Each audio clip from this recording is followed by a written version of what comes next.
आईन पाकिस्तान में एक और तरमीम की तैयारी। वफाकी हुकूमत ने 27वीं आईनी तरमीम मुजवजा मुसवदा पीपल्स पार्टी के हवाले कर दिया। 27वीं आईनी तरमीम के मुजवजा नुकात सामने आ गए हैं। ज़राए के मुताबिक आर्टिकल 160 के शिक 3A को ख़त्म करने की तजवीज़ है। NFC फार्मूले पर वफाक के इख्तियारात में इजाफे की तजवीज़ दी गई है। चीफ इलेक्शन कमिश्नर और मेंबरान के तकर्रुर के तरीक़ाकार से मुतालिक तरमीम भी तजवीज़ की गई है। मज़ीद बात करेंगे मुनीर साकी से। मुनीर, क्या इंसाइट्स है मज़ीद आपके पास?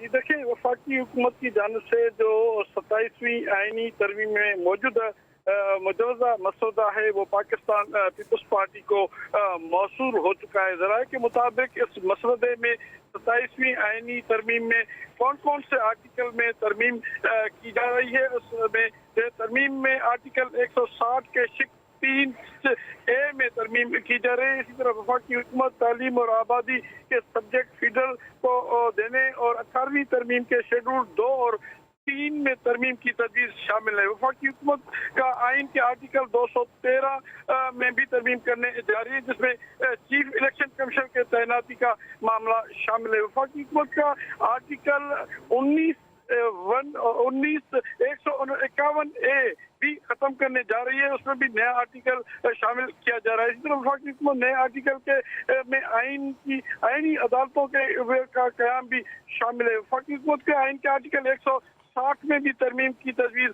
शामिल है। इसी तरह वफाकी हुकूमत के आइन के आर्टिकल 160 के शिक 3A को भी खत्म करने की तजवीज़ शामिल है। इसी तरह वफाकी हुकूमत आइन के आर्टिकल 243 में भी तरमीम जो है तजवीज़ की गई। इस तरह वफाकी हुकूमत आइन के आर्टिकल 200 में भी तरमीम शामिल है, जिसमें जजों की ट्रांसफर और तकर्रियों का मामला शामिल है।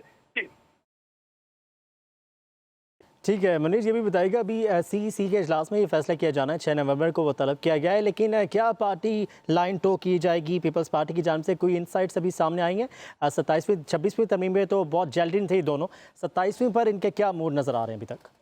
देखिए, पाकिस्तान पीपल्स पार्टी के चेयरमैन बिलावल भुट्टो ने 6 नवंबर पर सेंट्रल एग्जीक्यूटिव का इजलास तलब कर लिया है, जिसमें इन तमाम मामलों पर गौर किया जाएगा। ताहम हमारे ज़राए ये कहते हैं कि पाकिस्तान पीपल्स पार्टी ने ये ज़हन बना लिया है कि 27वीं तरमीम में वो शिक जो अवामी मफाद के शिक हैं उनमें उनकी हिमायत की जाएगी। ताहम जो टकराव वाले तसादुम है, मसलन NFC अवार्ड में जो फार्मूला है उस पर पीपल्स पार्टी को शदीद तहफ़्फ़ुज़ात शामिल है। और 18वीं तरमीम में कुछ ऐसे मामला हैं जो कि पीपल्स पार्टी उनमें तरमीम नहीं करना चाह रही है। ये तमाम मामला हैं जो सेंट्रल कमेटी के इजलास में रखे जाएंगे। सेंट्रल कमेटी के मंजूरी के बाद ही वफाकी हुकूमत मुस्लिम नून को जवाब दिया जाएगा। जी ठीक है मुनीर, ये भी बताइएगा कि अगर जैसे आपने बताया कि कुछ शिकों पर कुछ तहफ़्फ़ुज़ात हैं पीपल्स पार्टी को, तो ये भी कहा जा सकता है कि ये थोड़ा सा लिंगर ऑन होगा मामला, मुलाकातें होंगी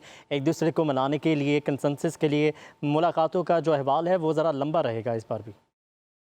डेफिनेटली PMLN और पाकिस्तान पीपल्स पार्टी के दरमियान आज से जो है ये राब्तों का सिलसिला शुरू हो जाएगा। जैसे ही बाज़ाब्ता मुलाकात होंगी तो उनमें जो दोनों तरफ से जो मसौदे आएंगे उन पर बहस की जाएगी, गौर किया जाएगा। तमाम मुख्तलिफ मामला पर जो है पाकिस्तान पीपल्स पार्टी को तहफ़्फ़ुज़ात शामिल है। मैंने आपको जैसे बताया कि 18वीं तरमीम में नए सूबों के मामला हैं। इसी तरह जो है मुख्तलिफ मामला हैं जिन पर पाकिस्तान पीपल्स पार्टी को तहफ़्फ़ुज़ात है। लेकिन जब ये मुज़ाकरात होंगे तो डेफिनेटली दोनों जमातें मुल्की मफाद में जो फैसला करेंगी वो इत्तफ़ाक़ राय से फैसला किया जाएगा। जी ठीक है, इत्तफ़ाक़ राय से फैसला जो है वो किया जाएगा। और आपको ये बताते चलें एक बार फिर से कि NFC के फार्मूले पर भी जो है वो बातचीत की जाएगी। वफाकी हुकूमत ने 27वीं आईनी तरमीम मुजवजा मसौदा पीपल्स पार्टी के हवाले कर दी है।